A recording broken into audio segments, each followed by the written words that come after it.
शेतकऱ्यांसाठी आजच्या ठळक बातम्या व शेतकऱ्यांसाठी अखेर खुशखबर देखील आलेली आहे। सर्व काही सविस्तर बातम्या आपण पाहणार आहोत। त्यापूर्वी चॅनलवरती नवीन आलेला असाल तर चॅनल सबस्क्राइब करून शेजारील नोटिफिकेशन बेलला ऑलवरती टाका।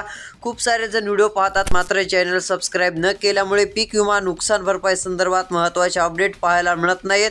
त्यासाठी फक्त चॅनलला सबस्क्राइब करायचे आहे। तर आता बाजारभाव तसेच इतर पीक विमा संदर्भातील सर्व बातम्या तुम्हाला या व्हिडिओत पाहायला मिळतील। पहिली सर्वात मोठी बातमी आहे। गेल्या वर्षी खरीप व रब्बी पिकांच्या 458 कोटीचा पीक विमा अखेर झाला मंजूर। 264 कोटींचे त्यातील वाटप शासनाकडे थकले 234 कोटी। शेतकऱ्यांना दिलासा। खूप दिवसाच्या प्रतीक्षेनंतर शेतकऱ्यांसाठी खुशखबरच म्हणावं लागेल। आता जिल्ह्याने ही यादी देखील आलेली आहे, ती व्हिडिओच्या पुढे पाहणार आहोत। त्याकरिता व्हिडिओ शेवटपर्यंत पाहावे। चॅनलवर नवीन असाल सबस्क्राइब करून ठेवा। तुमचा जिल्हा देखील कमेंट करून नक्की कळवा। सध्या स्थितीला 264 कोटी रुपये हे शेतकऱ्याच्या खात्यावरती देण्यात आले असल्याची माहिती ही आपल्याला शासनाकडून पाहायला देखील मिळत चालली आहे। महत्त्वाची बातमी, हंगामापूर्वीच दरात घसरण, मात्र तूर हरभऱ्याचे भाव हमी भावाच्या वरच शेतकऱ्यांची चिंता वाढली। सोयाबीन हमी भावापेक्षा 1000 आणि काही ठिकाणी कमी सध्या जर पाहायला गेलं तर अशीच चित्र दिसून येत आहे। मात्र तूर हरभऱ्याचे दर चांगल्या मोठ्या प्रमाणामध्ये शेतकऱ्यांसाठी तर दिलासादायक बातमी आपण पाहिलेलीच आहे। त्यातली त्यात लाडक्या बहिणींसाठी देखील खुशखबर आलेली आहे। आता लाडक्या बहिणींना 2100 रुपये हप्ता लवकरच मिळण्याची शक्यता। राज्यामध्ये महायुती सरकार पुन्हा एकदा प्रचंड बहुमताने। सोयाबीन कापूस उत्पादक शेतकऱ्यांसाठी खुशखबर। त्यातली त्यात आता शेतकऱ्यांना हेक्टरी 5000 रुपये देणार असल्याची घोषणा केंद्रीय कृषी मंत्र्यांची माहिती पाहायला मिळत आहे। 5000 रुपये कापूस सोयाबीन उत्पादकांना मिळणार। राज्यातील शेतकरी मित्रांसाठी एक अतिशय महत्त्वाची बातमी आहे। तात्काळ काम करावे लागेल। आंबा फळ पीक विम्यासाठी 23 नोव्हेंबरपर्यंत अंतिम मुदत पाहायला मिळत आहे। आजच अर्ज करा। त्यातली त्यात अजून रब्बीसाठी 1 रुपयात पीक विमा पाहायला मिळत आहे। लवकरात लवकर रब्बीच्या इतर पिकांचा मूग, उडीद, हरभरा असेल यांचा भरून घ्यावा। सोयाबीनला जालना या ठिकाणी जास्तीत जास्त 4500 रुपयांचा बाजारभाव तर कमीत कमी 3100 रुपयांचा दर भेटत आहे। सोयाबीनच्या दरामध्ये वाढ आपल्याला या ठिकाणी दिसून आलेली आहे। शेतकऱ्यांना 2.5 एकर केळीच्या बागेवर तणनाशक फवारले। सध्या जर पाहायला गेलं तर शेतकऱ्याच्या 2.5 एकरवर कोणीतरी तणनाशक फवारलेले आहे। गुन्हा देखील त्याच्यावरती आता दाखल झालेला आहे। शेतकऱ्यांचे 11 लाखांच्या जवळपास नुकसान झाल्याचे देखील चित्र दिसून येत आहे। मोठी बातमी, 6 जिल्ह्यातील शेतकऱ्यांसाठी खुशखबर आहे। 6 जिल्ह्याची यादी देखील आलेली असून शेतकऱ्यांच्या खात्यात पीक विम्याचे पैसे अखेर जमा होण्यास सुरुवात। तुमचा जिल्हा देखील कमेंट करून कळवा व चॅनल सबस्क्राइब करून नक्की ठेवू शकता व हा व्हिडिओ इतरांना देखील नक्की शेअर करा। सध्या जर पाहायला गेलं तर 6 जिल्ह्यातील शेतकऱ्यांच्या खात्यात पीक विम्याचे पैसे जमा। शेतकऱ्यांना दिलासा। सदर प्रलंबित नुकसान भरपाई गत वर्षी 2023च्या खरीप हंगामातील पीक विम्याची आहे। यामध्ये नाशिक रुपये 656 कोटी रुपये, दुसऱ्या क्रमांकावर जळगाव 470 कोटी रुपये, तिसऱ्या क्रमांकावरती अहिल्यादेवीनगर 713 कोटी रुपये, चौथ्या क्रमांकावरती सोलापूर 2.66 कोटी रुपये अशी रक्कम आहे। त्यातली त्यात साताऱ्यासाठी 27.73 कोटी रुपये व चंद्रपूरसाठी 58.90 कोटी रुपये अशी 6 जिल्ह्यातील शेतकऱ्यांच्या खात्यावरती 2023च्या पीक विम्याची प्रलंबित रक्कम जमा झाली। राज्यातून थंडी गायब होणार। 19 डिसेंबरपर्यंत तापमान राहणार सामान्य। बंगालच्या उपसागरातील स्थितीचा परिणाम, प्रमुख शहरातील तापमान देखील घसरण्याचा अंदाज। सध्या जर पाहायला गेलं तर आता तापमान घसरण्याचा अंदाज आहे, मात्र पुन्हा एकदा थंडी घटणार आहे। 1 डिसेंबरपासून ढगाळ वातावरण पाहायला मिळू शकते, त्यामुळे थंडीमध्ये मोठी घट होणार। महत्त्वाची अपडेट आहे, मराठवाड्यातील परभणी जिल्ह्यातील शेतकऱ्यांच्या खात्यात पीक विमा होऊ शकतो जमा। दुसऱ्या क्रमांकावरती जिल्हा आहे लातूर, हा जिल्हा देखील मराठवाड्यातच येतो। तसेच तिसऱ्या क्रमांकावरती बीड जिल्हा आहे। या जिल्ह्यातील देखील शेतकऱ्यांच्या खात्यात मोठी रक्कम जमा होणार आहे। विदर्भातील चंद्रपूर आणि कोकणातील सिंधुदुर्ग, रत्नागिरी, रायगड या जिल्ह्यातील शेतकऱ्यांनाही मदत मिळणार असल्याची माहिती आहे। लवकरच या जिल्ह्यातील शेतकऱ्यांच्या खात्यात नुकसान भरपाईचे पैसे देखील जमा होऊ शकतात। काही ठिकाणी रक्कम देखील मिळालेली आहे। कृषी मंत्री धनंजय मुंडे यांच्या नेतृत्वामध्ये बीड जिल्ह्यात देखील मोठ्या प्रमाणामध्ये पीक विम्याचे वाटप देखील झालेले आहे। जर आता काही बदल झाली, काय अपडेट आली तर लवकरच या चॅनलवरती ती अपडेट देऊ।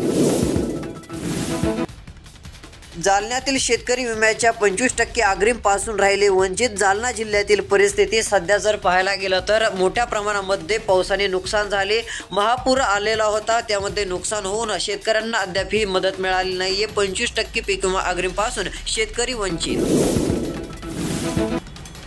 कांद्याचे बाजारभाव काही आठवडे टिकणार। सध्या जर पाहायला गेलं तर कांद्याचे बाजारभाव अजून काही आठवडे टिकणार असल्याचा अंदाज वर्तवण्यात येत आहे, त्यामुळे कांदा उत्पादक शेतकऱ्यांना दिलासा मिळेल। सध्या जर पाहायला गेलं तर 65 रुपये किलोचा दर पुणे या बाजार समितीमध्ये कांद्याला मिळत आहे। लेट खरीपाच्या लागवड क्षेत्रात देखील घट दिसून येत आहे। दरामध्ये चांगली तुफान वाढ कांद्यामध्ये। लाडक्या बहिणींना 2100 रुपये देणार, एकनाथ शिंदे यांची सर्वात मोठी घोषणा। सध्या जर पाहायला गेलं तर जे त्यांनी घोषणा मागच्या वेळेस केलेली होती ती घोषणा पूर्ण करणार असं देखील त्यांनी सांगितलेलं आहे। लाडक्या बहिणींना आता 2100 रुपये देणार असल्याची माहिती मिळत आहे, म्हणजेच की 1500 ऐवजी दर महिन्याला 2100 रुपये हे लाडक्या बहिणींच्या खात्यावरती येणार।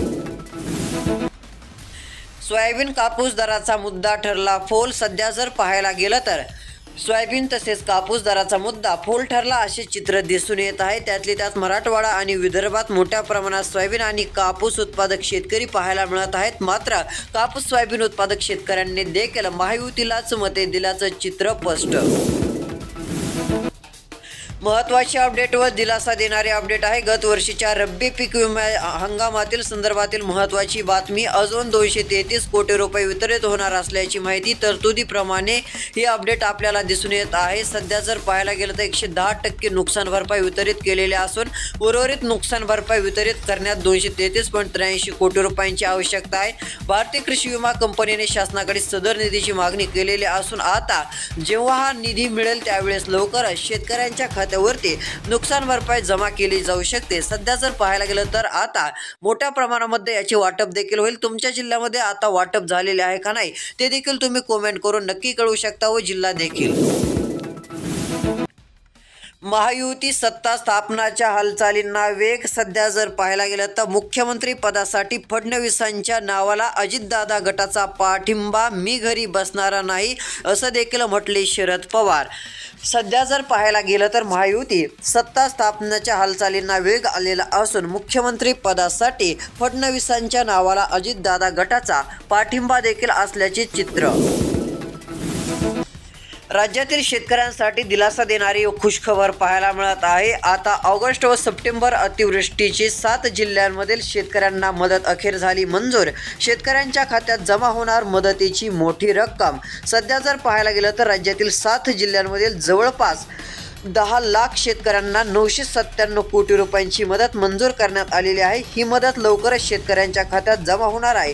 ही रक्कम 500 कोटी नव्हे तर त्यापेक्षा दुप्पट पाहायला मिळत आहे, म्हणजे 997 कोटी म्हणजे 1000 कोटीच्या आसपास ही रक्कम शेतकऱ्यांच्या खात्यावरती पाहायला मिळू शकते। यामध्ये जर आता पाहायला गेलं तर ऑगस्ट त्यातली त्यात सप्टेंबर महिना असेल, यामध्ये मोठ्या प्रमाणामध्ये पावसाने नुकसान झालेले होते। तीव्र कमी दाब महाराष्ट्रावरती आल्यामुळे पिकांची हानी देखील झालेली होती। 7 जिल्ह्यामध्ये शेतकऱ्यांना मदत ही मिळणार आहे। ते 7 जिल्हे आपण पुढील व्हिडिओत देखील पाहणार आहोत। पुढील व्हिडिओ पाहण्यासाठी चॅनल सबस्क्राईब करून नोटिफिकेशन बेलला देखील ऑलवरती टाकणे गरजेचे राहील। कांद्याची आवक वाढली, बटाट्याची आवक घटली, वाटाणा, हिरवी मिरची व टोमॅटोची भरपूर आवक, पालेभाज्यांची आवक देखील झाली स्थिर। सध्या जर पाहायला गेलं तर कांद्याची आवक वाढली असे चित्र स्पष्ट आहे। बटाट्याची आवक देखील घटलेली आहे। वाटाणा तसेच हिरवी मिरची व टोमॅटोची भरपूर आवक, पालेभाज्यांची आवक स्थिर झालेली आहे। वाटाणा व हिरवी मिरची टोमॅटोची आवक जास्त असल्यामुळे दरामध्ये थोडेसे चढ उतार दिसून येत आहेत। काही ठिकाणी घसरण देखील दिसून येत आहे। शेतीमालाची आवक व बाजारभाव मोठ्या प्रमाणामध्ये दिसून आले।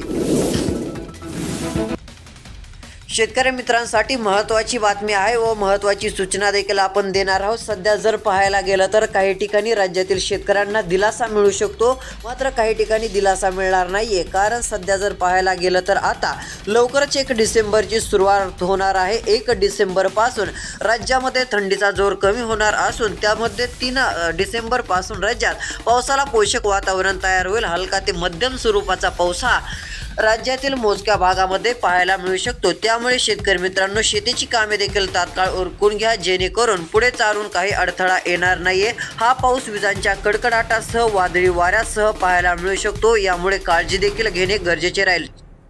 तर भेटूया पुढील व्हिडिओमध्ये। धन्यवाद।